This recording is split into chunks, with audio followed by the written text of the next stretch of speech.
Okay, hi everyone. Finally catching up on your questions from last week. So, thanks for your patience. Like I said in the last video series, I'm going to start answering them in just a IGTV video, so that people have a reference they can come back to, and hopefully if someone asks your question that you forgot to ask, or maybe is a health challenge or obstacle that you're dealing with, you can start to share and kind of put the pieces together slowly over time. So I'll be looking down at my phone a little bit just to see what you asked. So to start, how to deal with the belly bloating when starting to eat pro-metabolically.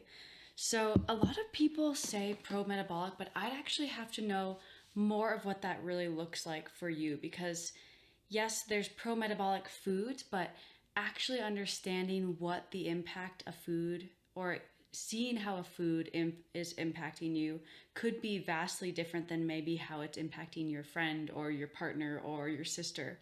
So, I think a lot of people at first, they get really excited because all of these foods that have maybe been off limits are now back on the table, no pun intended.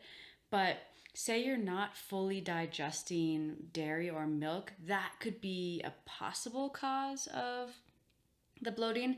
A lot of people, especially with issues of hypothyroidism and SIBO in general, they start to lose or maybe have lost the ability to produce their own lactase, and therefore are not breaking down the lactose as well. So that's one possibility. I would say, again, give yourself some time to figure out what might be causing what. And also, with a lot of these foods too, they are highly fermentable. A lot of fruits actually have fibers that the little critters within us also love to ferment. So that could be part of the issue too. So I would say, to help bring the bloating down, I would say see if you can increase your bowel movements and your bowel motility in general. So while you're starting to slowly increase thyroid function, I find the carrots, even just raw carrots or the carrot salad, to be one of the most effective and simple and cheap tools to really bring some function and motility back to the gut.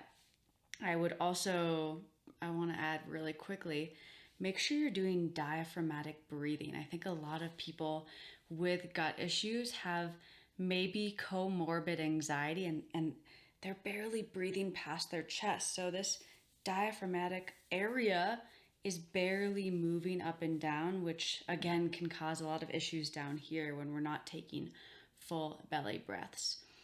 So that aside, yeah, start paying attention to what foods you digest really easily, forgetting what you maybe even heard about the pro-metabolic diet and what you think you should be eating, but really start to pay attention.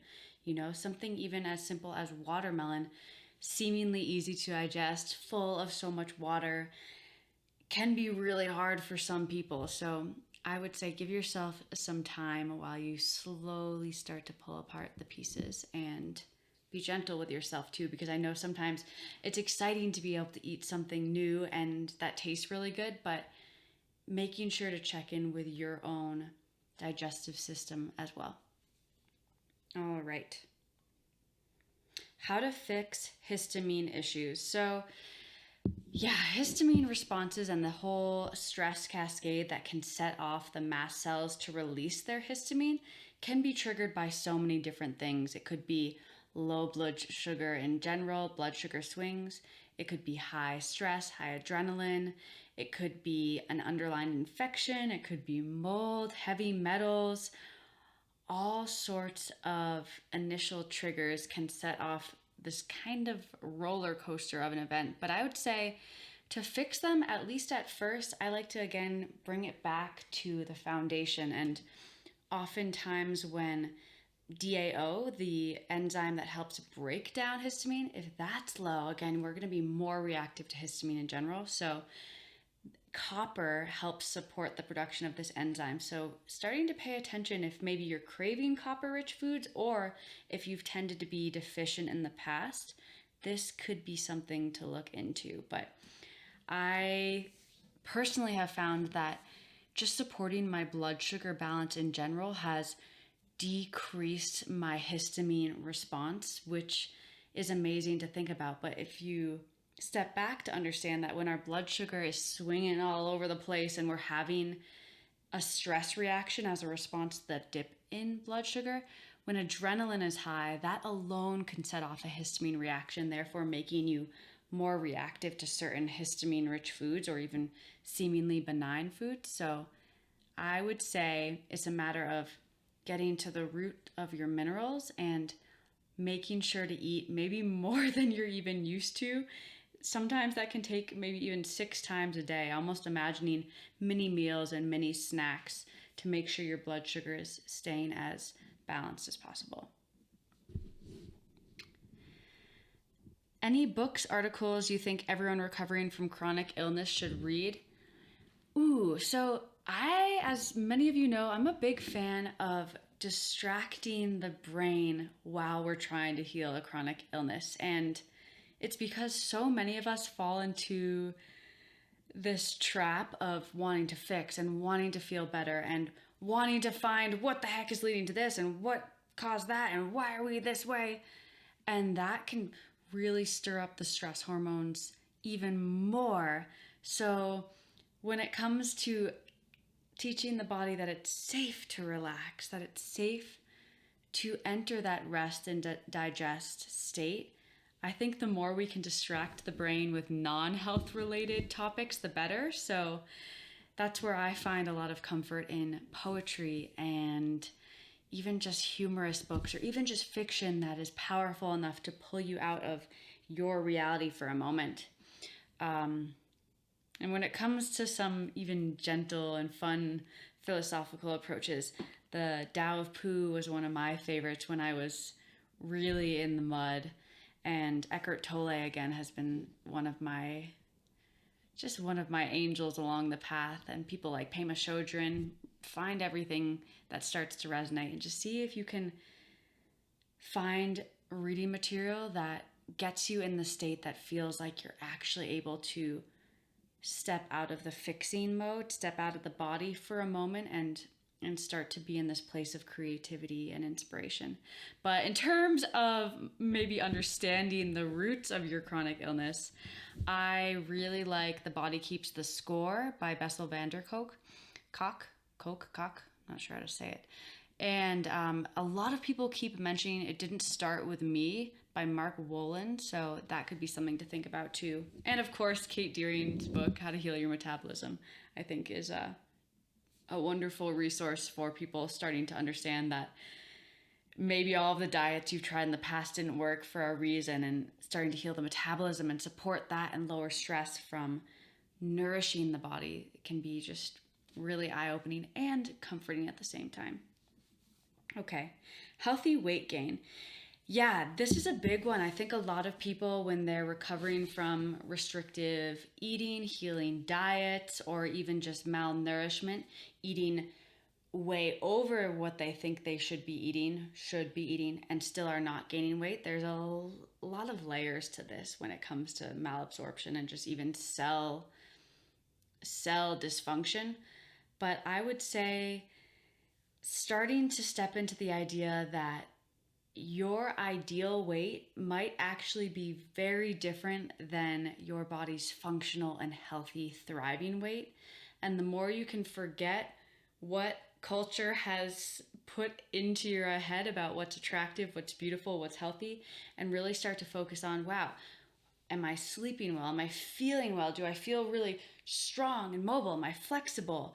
Has my joint pain gone away? Am I fertile? How's my libido? How's my appetite? Am I feeling fun and able to step into this playful mode? That's where I'd say would be a wonderful place to start in learning to not only accept your healthy weight gain, but send those signals to your body that, hey, keep doing what you're doing, whatever size that might look like. Being committed to letting the body choose its healthy set point. And also knowing that as you are on your healing path and you might be putting on a lot of weight, your body, when it feels safe, when it feels nourished, when it's resourced, will naturally start to shed weight when adrenaline and cortisol and other stress hormones are not constantly pulsing through the system. So that's also something to be aware of. If right now you're maybe very uncomfortable with your weight gain, especially if it's around the midline, be patient with yourself and remember what's your priority. Is feeling good your priority, or is feeling terrible and looking a certain way, and starting to really come back to what feels good to you. Eye health. So this is something I am just beginning to learn more about, but a lot of people seem to notice that the more time they spend looking down at their phone or on their computer and not in natural light, just the overexposure to blue light can cause a lot of issues to start to show up. So I would say start noticing how much natural light you're getting into your eyes, and if you're getting enough red light, because if you think about exposing your eyes to the morning light or the evening light to really make sure the eye is being exposed to some of these supportive wavelengths, that could maybe start to turn around some of the damage that could be cropping up. It's also interesting to note, the more that I listen and learn from Ray Peat, the more he brings up these ideas that a lot of women seem to have worse eye health than men, and specifically so around menopause and after menopause, suggesting that maybe, again, hormones are playing a role. And when estrogen starts to rise unopposed by progesterone, as is the case with menopause, that's when a lot of women are noticing even worsening eye symptoms. So I would start to really pay attention to your hormonal balance and ensuring that you're ovulating, and ensuring that you're doing everything you can to live in a place of low stress so that your progesterone is not converting to cortisol and, shifting more towards the stress pathways of the hormones and staying more in the protective realm of things.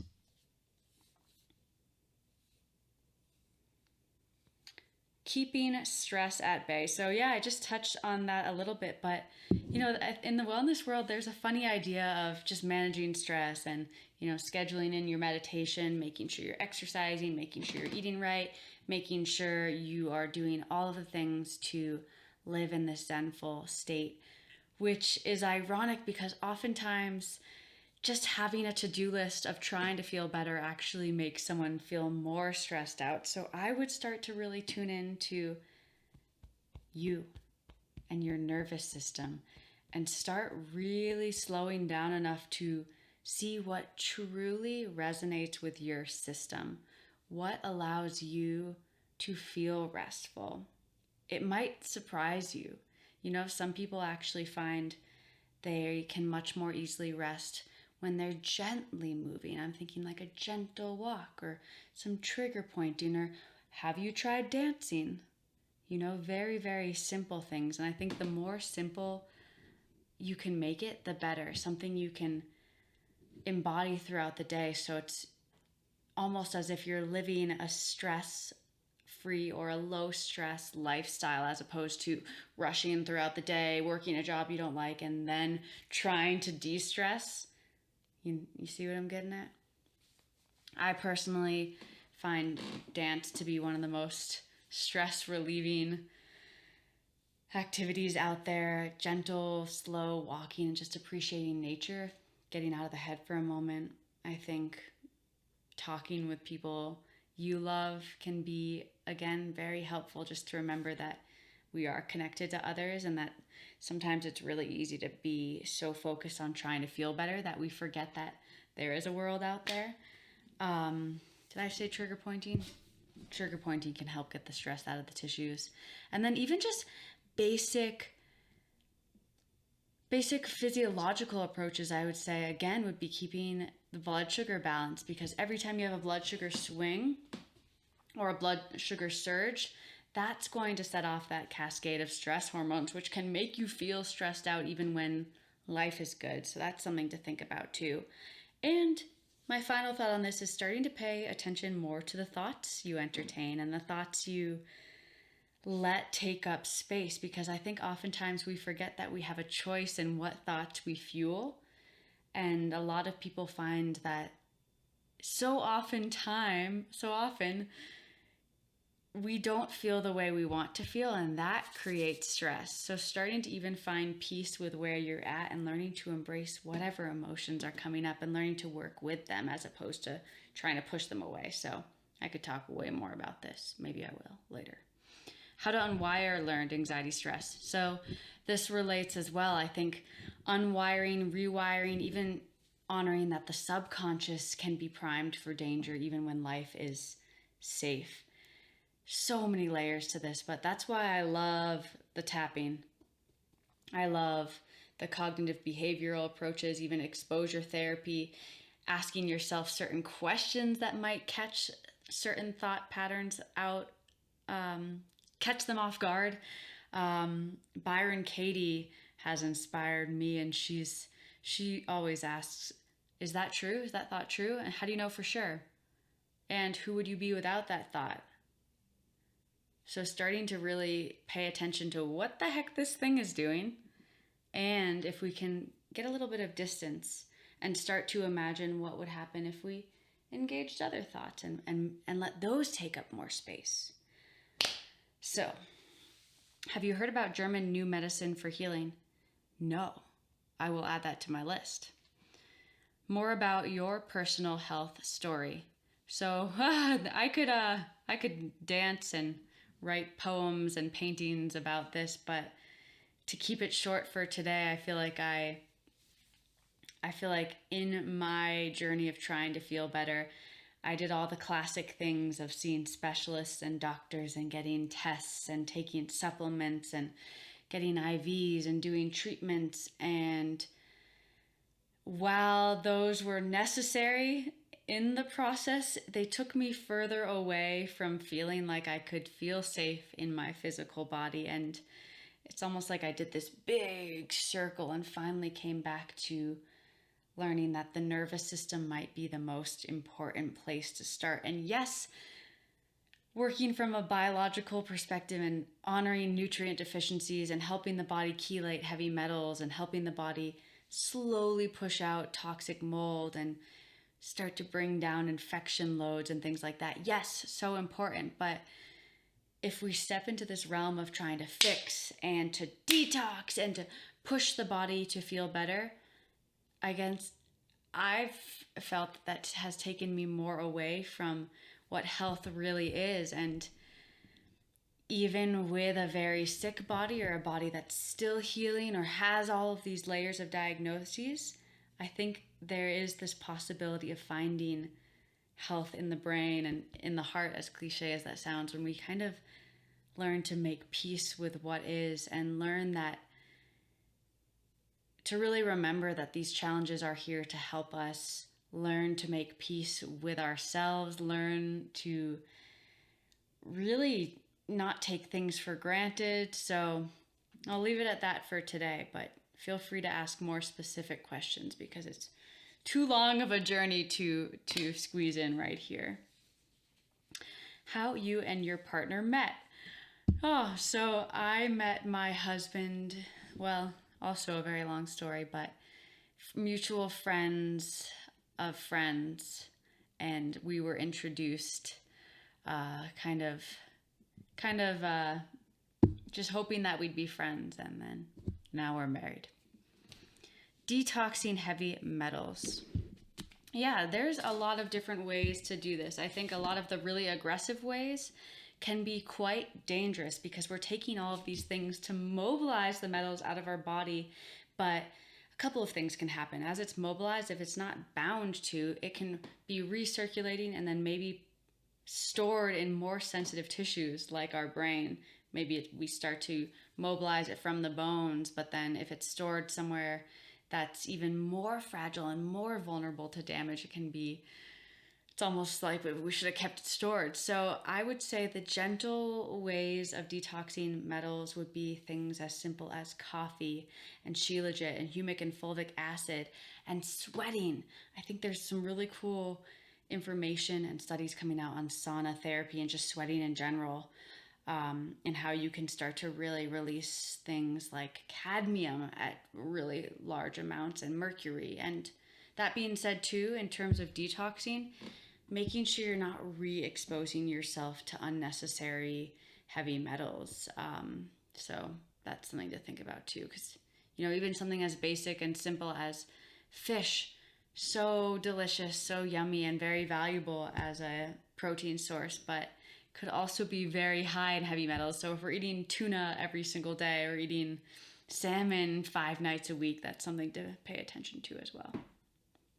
Favorite music. I feel like music can be so healing, so I want to know what you love.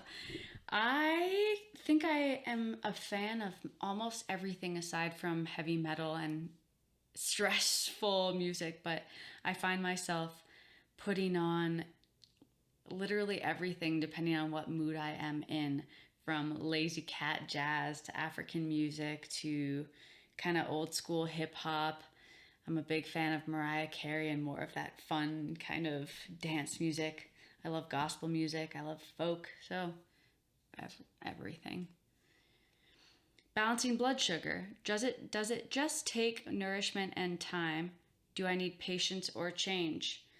So balancing blood sugar, yes, it can be profoundly impactful at first, just when you start eating more regularly and start pairing your proteins and carbs or your fats and carbs so that you're not getting swings in either direction. But it can also take time too if you have a history of fasting or under eating or being deficient in certain minerals, or even just losing insulin sensitivity. These can all contribute to blood sugar swings or just a lack of ability of the sugar to enter the cell. So that's something to think about. But I would say yes, it does. Everything, I should say everything takes patience, but especially with this, starting to pay attention and figuring out what works for your body, which again might not look like you want it to, and might not look like what you're learning about or reading about, what you see in other people, but starting to honor your reactions and what allows you to feel good. If you have any nuggets of wisdom for Hashimoto specifically, I would love it. Yeah, in terms of allowing the thyroid to heal, we have to honor what may have dampened its ability to function in the first place. What is triggering it to feel so frazzled that it is attacking its own tissue? So without making anyone feel like they have to start doing a ton of research or detoxing, honoring that sometimes even basic things like heavy metals, like aluminum, can cause issues with thyroid function. Things like polyunsaturated fats can block its ability to work. And then even just thinking about stress and liver conversion, since the majority of the thyroid hormone is converted in the liver.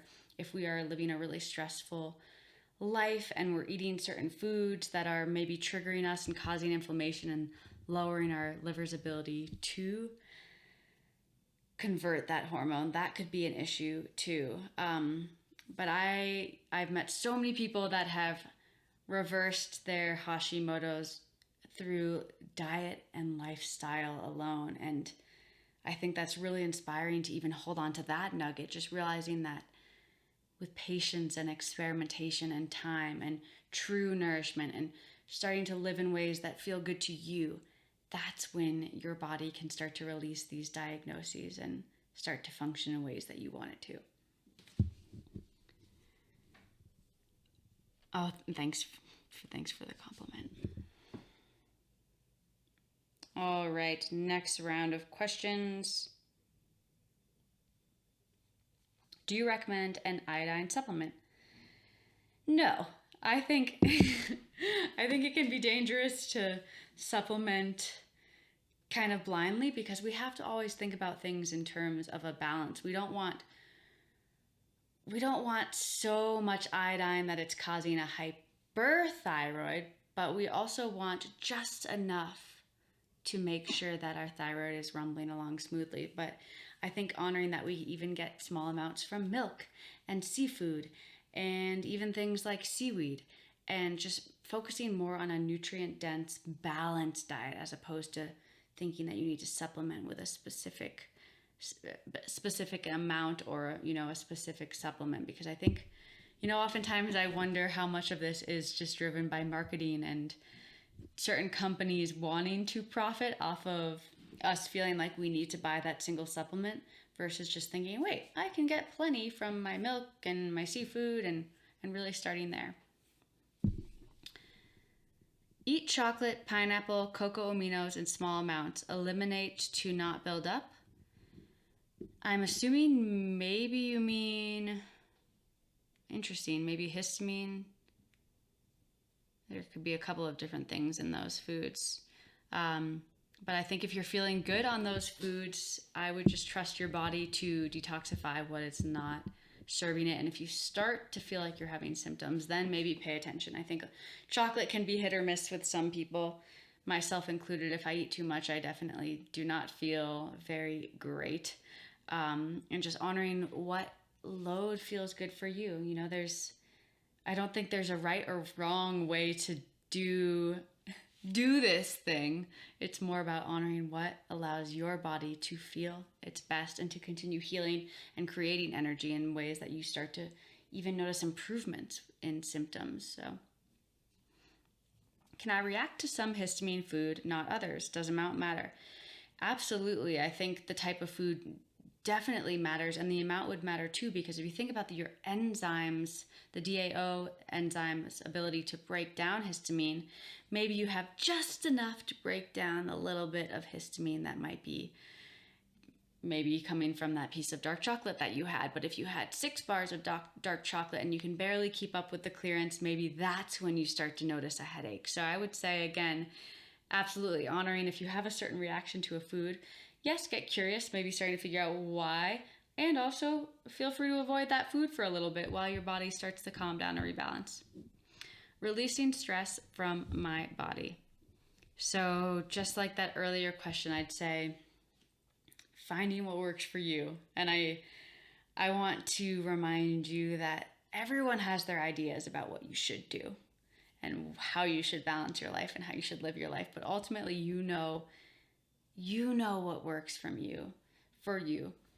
And in terms of basic techniques or things that I do find to be effective, I'm a big fan of shaking, tapping, singing, dancing, the creative ways that we can get out of our thinking mind and allow these emotions to process. And, you know, sometimes it's really nice just to talk to someone that we love and trust and release it that way, because oftentimes the burden of just carrying so much stress and feeling like we have to figure it out and do it can be the most stressful part. And even just saying, this is how I feel, even though I feel this way, I just want to say that, you know, can lighten the stress load maybe more profoundly than anything else.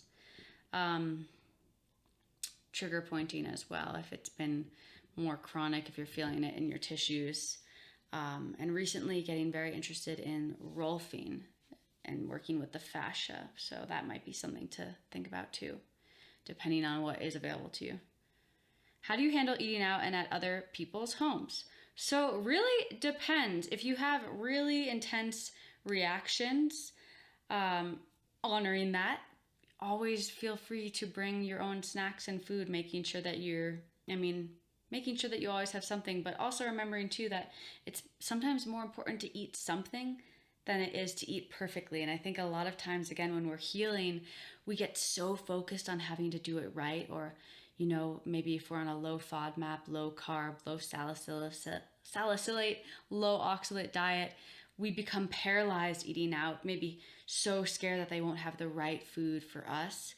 That completely detracts from the purpose of being with ones we love. So I would say doing the best you can and also not stressing about it too. I think remembering that your body's adaptable and it can be part of the retraining process to even eat foods that you're maybe scared of, or even eating foods that you've reacted to, knowing that you can handle it. And I think remembering that it's maybe more than about the food when it comes to health. But, you know, eating out is an issue, I'd say a slight issue, because of the vegetable oils they tend to cook with and a lot of the not so great ingredients. So that's a great time to favor saturated fats. I mean, be deliberate with what you order, and it doesn't hurt to take a little bit extra vitamin E if you're going to be eating polyunsaturated fats, just to protect your cells, protect the gut. I see sugar spikes despite pairing carbs with protein and fat. And I know you mentioned too that you feel like you have even more intense sugar spikes with fruit. So this was really interesting to me. I am curious about your past eating habits, your stress levels in general, and curious about your overall mineral balance would be really interesting to see, because fructose specifically, even though fruit in general might be causing your blood sugar to spike, fructose can bypass insulin, therefore entering the cell without having to ask for insulin's help. So very interesting, but I would say keep experimenting. You might need, while you're still rebalancing, you might actually need more fat and more protein right now to buffer that spike. And you might need to be eating more frequently, maybe even avoiding coffee, or making sure it's a small amount with plenty of fat and protein and sugar too, so you're not getting spikes from that, because coffee alone can kind of plummet your blood sugar and then cause a surge of adrenaline to start drawing glycogen from the tissue. So hiccups. So that could be part of it. But yeah, I'd like to know more about what you've been noticing, and maybe a continuous glucose monitor if you're feeling fancy and starting to get a better picture for what's actually going on. But don't stress about it either. Trust that the more you listen and listen to what your body is telling you, the more data you will get, and the more it will start to make sense to you. Okay. Having grace for 20 healing pounds when I wasn't underweight to start. So this goes back to the previous question, but really remembering that what we think our bodies should look like is such a product of our culture and not necessarily rooted in health. In fact, a lot of people that look really fit and are likely very, very fit, like a typical runner type, they might have severe deficiencies, they might not be menstruating, they might feel terrible, their guts might be a wreck, versus someone that has a little bit of extra weight. They might be sleeping better, they might be digesting better, they might actually have more muscle mass and more thyroid function, a greater thyroid function in general too. So starting to really question these ideas of beauty and health and really come back to this idea of function as you start to make peace with that. And, I tap on this specifically with some people, and I'll be hopefully making another video soon about just accepting weight gain in the healing process. So definitely something you can rewire, and just giving yourself grace, I think, is something that you can do moment to moment and say, even though I'm not feeling comfortable in this bigger body, even though I've been putting on a lot of weight, I'm choosing to remember that I'm focusing on function and long-term health and setting a good example for my kids and repairing all of the damage of the past. So building on that in ways that resonate for you. In short, how would you approach stubborn ailments when all health boxes are checked? So this was me for a while. It felt like no matter what I tried, I was getting worse and worse and worse, to the point where I couldn't even tolerate, as I mentioned, the elemental formula without extreme belly bloating and extreme histamine reactions, where I was basically floating around in a fog of just getting really sick and very, very underweight because I wasn't absorbing. So that's why I'm such a firm believer in coming back to the nervous system and honoring past traumas, honoring these maybe traumatic loops that the brain might be stuck in that is preventing the body from healing. Because as you probably know, you could be eating the perfect diet, but so stressed out about it and so stuck in this fight or flight or some kind of stress reaction that your body isn't even able to absorb what it needs to. So I keep coming back to brain rewiring, and gently invite others to do so if they feel called. Because I think when the body hits a wall, when you're doing everything right, when it feels like you've tried everything, oftentimes it does come back to the brain.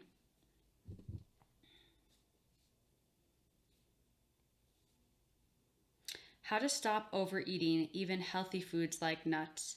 So I have a lot of ideas and thoughts about overeating and binging and that in general, but I would say oftentimes when we're overeating, it's because of maybe restricting, and then the stress that that causes. Maybe later in the day, you might find that you cannot stop eating, or having certain food rules about food, labeling certain food as good, other food as not good, cutting yourself off from certain foods, and then it's like the brain wants it even more. So I'm a big fan of releasing all restriction within reason. If you have a clear allergy to something, please don't eat it. But really releasing all restriction and eating whenever you want, whenever you feel hungry, and starting to let the body know that it's safe, that it will be fed when it needs fuel. And that alone can start to rebalance things. And I wouldn't personally say nuts are healthy. I think small amounts are fine, and they are delicious. But again, oftentimes people that are avoiding certain foods and maybe have replaced those foods with nuts, then they find they can't stop eating nuts. And I mean, they're delicious, but they can be also problematic in terms of throwing off your ability to use glucose as a fuel source. So that could be your cell saying, hey, I'm really hungry, I'm starving. And so you start to feel like you cannot stop because at the cellular level, there's this sensation of, I'm not getting fed. So that's a piece of it.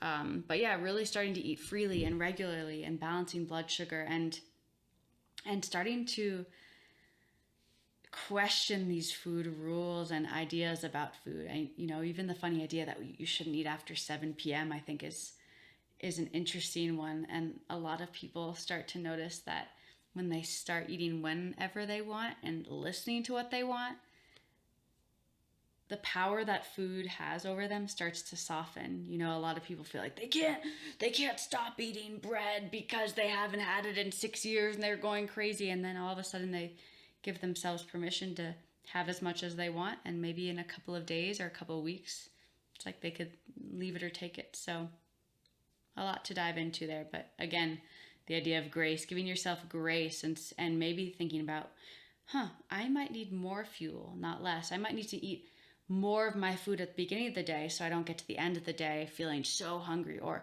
wow, I need to really start to notice how stressed out I am because that's blocking my appetite throughout the day, so that when I get home from work, I just cannot stop eating. So starting to pay attention to that.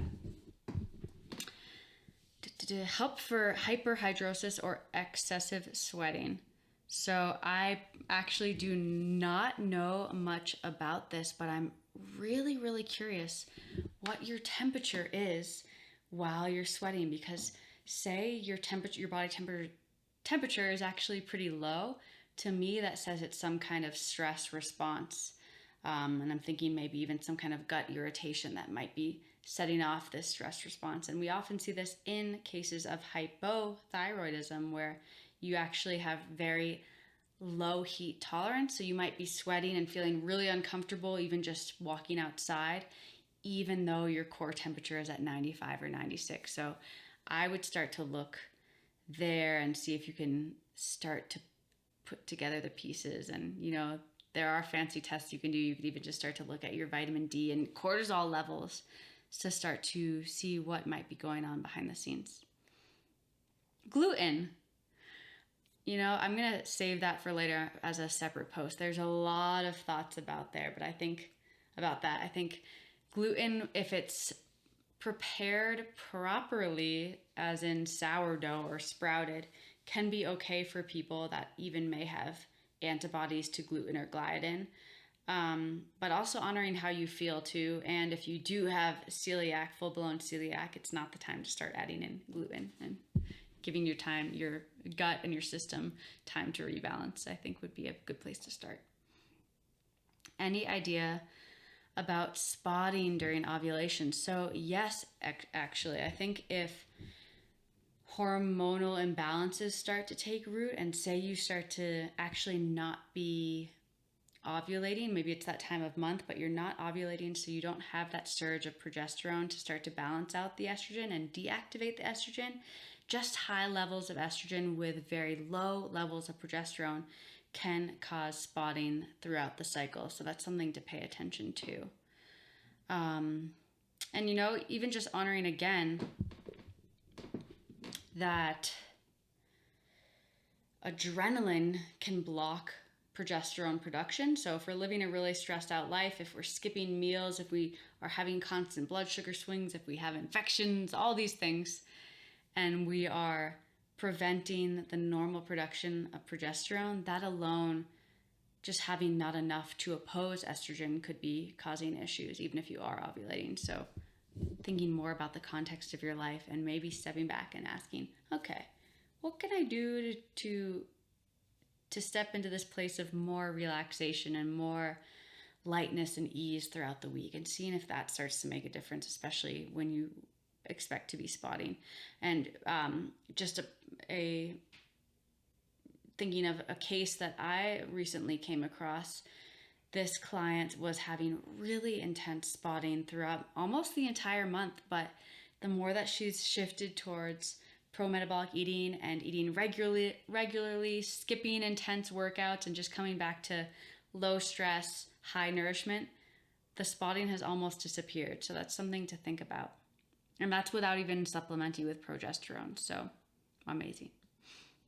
How to slowly incorporate dairy again. Yeah, that's it. Start slow. I'd start with the lactose-free raw cheeses. Even, sheep's cheese, goat's cheese.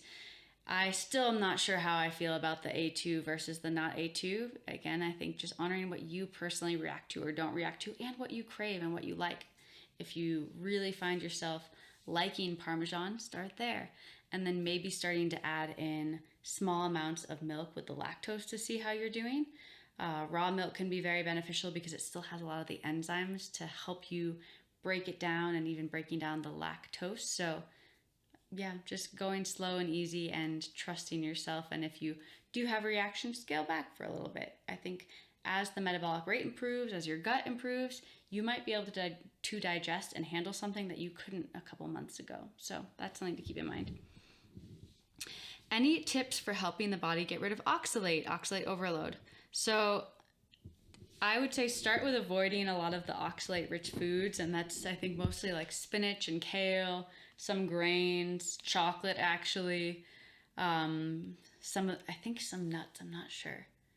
But yeah, starting to avoid those while your body can naturally start excreting the oxalate. And, supporting liver function, of course, but kidney function, one of the basic things you can do is just to stay hydrated. And I'm not necessarily chugging water all day, but, having water-rich foods and fruits and juices, and adding salt to your water and drinking that, making sure your electrolytes are balanced, or having a little bit of magnesium bicarbonate added to your water, or even some broth, starting to really nourish from that aspect.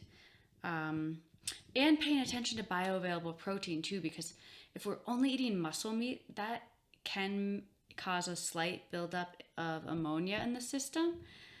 If we're eating something that's more bioavailable, like eggs, and maybe causing less ammonia production in the breakdown and the digestion, that will save some work for the kidneys to detoxify. And I think a lot of people say, oh, if you have issues with your kidneys, you should probably avoid protein. I think it's more about choosing your protein sources wisely and making sure your whole system is supported. So hope that helps. Your thoughts on taking diatomaceous earth for parasites, silica, constipation. Yeah, I took diatomaceous earth for a long time when I was trying to get rid of tapeworms and Giardia and E. coli and a bunch of other little buggies. But now that I know about it, it's basically like little shards of glass. It's intended to be used so that when critters eat it, it basically shatters them from the inside. So when I think of silica and diatomaceous earth passing through the gut, that is exactly what I do not want along these very delicate single cell wall thick tissues. So I would say I would personally avoid that. But again, listen to your gut. If it's something you want to try and you feel confident with your research, go ahead. And in terms of constipation, yeah, this is a big issue for a lot of people. And I think the standard Western approach was just to increase fiber and water. But as many of you know, increasing fiber can actually make things way worse. It's like that traffic jam. So paying attention to the types of fiber and actually maybe more indigestible fiber, like in the carrots, seems to be really helpful, or just, I mean, straight cellulose. But yeah, maybe thinking about what stress might be slowing down motility, if there's some kind of infection, if you might have a bacterial overgrowth. But the carrots, I mean, do not underestimate the mighty carrot for helping to improve motility and bind to things that would be slowing down bowel movements, like very high levels of estrogen, and slowly starting to support that thyroid function, making sure your magnesium levels are optimal, because calcium, and this is at a very high level, but will cause the colon to tighten. And we also want it to relax in its normal peristalsis movement.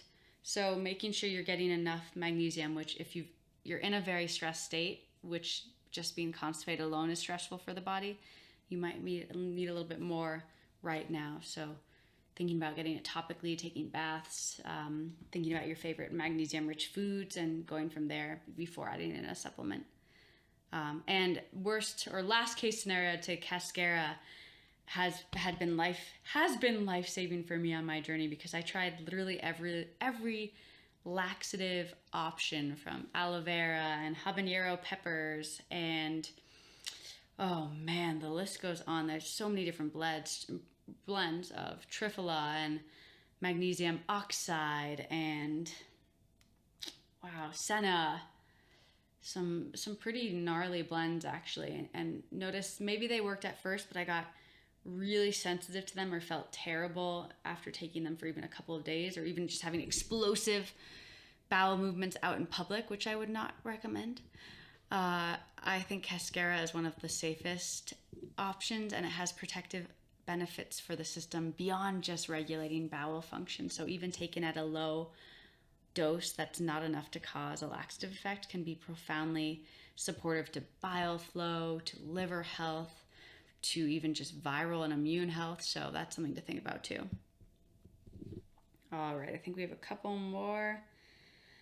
Releasing sexual trauma, unexplained physical pain during sex. So a lot to dive into there. I think releasing trauma, again, working with someone that you trust that has experience with this type of work could be huge. I think so oftentimes when we have these really sensitive traumas and memories and histories, we forget that we can ask for help as we learn to gently work with them and befriend them and look at them and reinterpret them. So really taking your time to find someone that resonates with you. And then the unexplained physical pain during sex, I'm really curious about your hormonal imbalance, and even just thinking about if there might be some kind of imbalance that's throwing off the terrain of the vaginal canal, even causing it to tighten or not be lubricated in the way that it needs to. Even just high stress might block the normal lubrication. So a lot to think about there, but even just honoring if you've had sexual trauma, of course, the body is wise, and the fascia seems to remember trauma and stress more than we're even giving it credit. So even just thinking about the tightening that, and what happens when something tightened, and restricting blood flow, restricting nutrient flow. So patiently starting to pull back the layers and trusting yourself in the process, because again, like I tend to say, people are always going to tell you how to heal, what to eat, what to do, how to move, how to think, how to relax, but ultimately you know what's best. And taking some time to maybe even not know, and experiment and find what feels right to you at this current moment.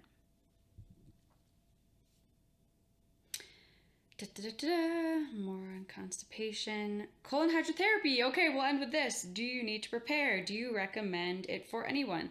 So every colon hydrotherapist has their own recommendations. I would say I don't think you actually do need preparation. A lot of people say avoid dairy, avoid meat, avoid this. And then I find that the more nourished and balanced you are, just eating regularly, the better and the more supportive it is as a modality. So I'd say the one thing would be afterwards making sure to replenish your electrolytes, because just all of that water can throw off your minerals a bit and some people get a little dizzy afterwards. But I wouldn't eat a whole Thanksgiving size portion right before, because as the water fills up the colon and crosses and goes right back down the ascending colon and to the cecum basically, it might be a little uncomfortable if you've just eaten a huge meal, because the water is going to fill up your belly. So that's something to think about. But in terms of avoiding certain foods, I think no, eat normally and just replenish afterwards. And also listen to yourself. If you feel really energized after or really tired, let your body move in ways that it can and wants to. And do I recommend it for anyone? I'm not sure I'd recommend it for anyone if it's right after surgery or if they're having any bleeding in the colon. But the amazing thing about colon hydrotherapy is that it helps regulate the gut if you're having really loose stools or if you're really, really, really backed up, just by helping to rebalance the biome. And oftentimes, even when we're having really loose stools or diarrhea, somewhere along the way there could be some kind of plug or backup that is creating all sorts of bacterial byproducts and sending surges of endotoxin into the system that the body then has to try and recover from. So I would say I'd recommend it to almost anyone unless they have some kind of medical reason not to get it. And, any open sores or polyps, diverticuli, maybe not the best idea, but for anyone else that's trying to improve their health and has had gut issues, I think it can be a wonderfully supportive and healing tool. So I think that's it for today. It is. Thank you all for your wonderful questions, and I hope this was helpful. See you next time. Finding a purpose. I don't feel I have a why, and I feel like I'm withering away. So I really loved this question because I know how stress impacts the system, and maybe one of the biggest stressors out there is, what am I doing? Am I contributing?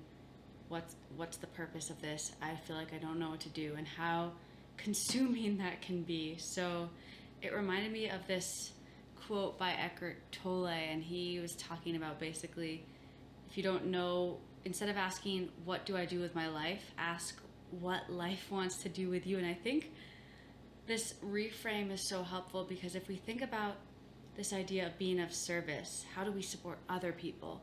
What does the world need right now? It's almost like it simplifies the whole stress of the situation of feeling like you don't know what to do versus, okay, they need help, I'll focus on that.